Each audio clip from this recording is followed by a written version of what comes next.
17-year-old Arav stood at the edge of the fog-covered village of Varnak, his breath visible in the cold evening air. The narrow cobblestone road stretched before him, lined with crooked, ancient houses that looked abandoned.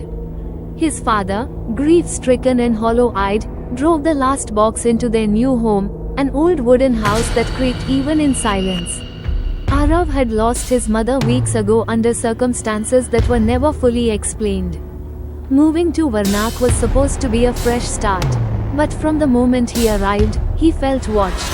That night, while unpacking, Arav noticed a soft glow coming from one of the windows in the hallway. Confused, he followed the light, only to find the room empty.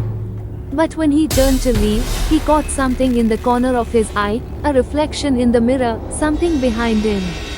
He spun around. Nothing. The glow faded. The silence grew louder. The next night, footsteps echoed down the hallway outside his bedroom.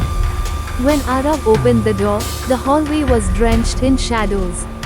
Then he saw it, a tall, motionless silhouette with glowing eyes at the far end of the corridor. It didn't move, didn't speak, but it watched him with unrelenting focus.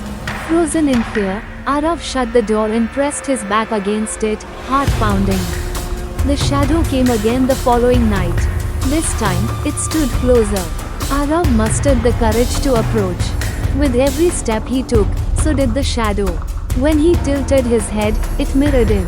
It wasn't just watching him, it was mimicking him. His terror turned to confusion, then dread. This thing wasn't trying to haunt him. It was him. Grabbing a knife from the kitchen, Arav returned to confront the figure.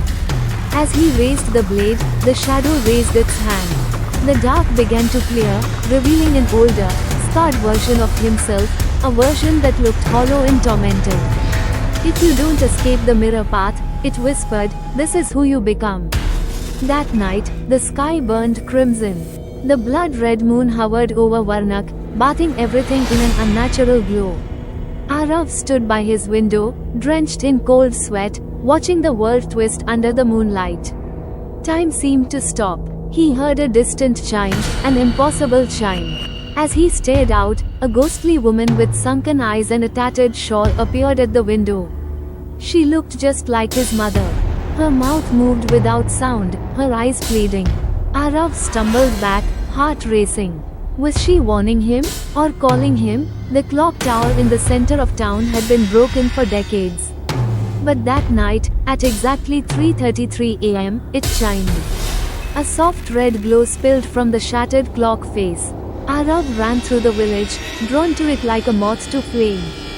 The closer he got, the more the world twisted around him. Inside the woods, Arav found a mirror, cracked and pulsing with light. Trees bent unnaturally around it, as if shielding it from the world. He reached out. The glass rippled like water. Behind it, a distorted reflection of Varnak shimmered, foggy, broken, looping endlessly. Back at the house, Arav climbed into the attic, led by whispers. There, 3 figures stood over a glowing hole in the floor. One of them was his mother. She turned to him, eyes wide with urgency.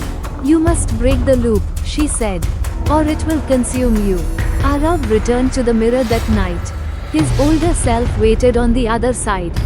The mirror cracked further as the clock struck 3:33 again.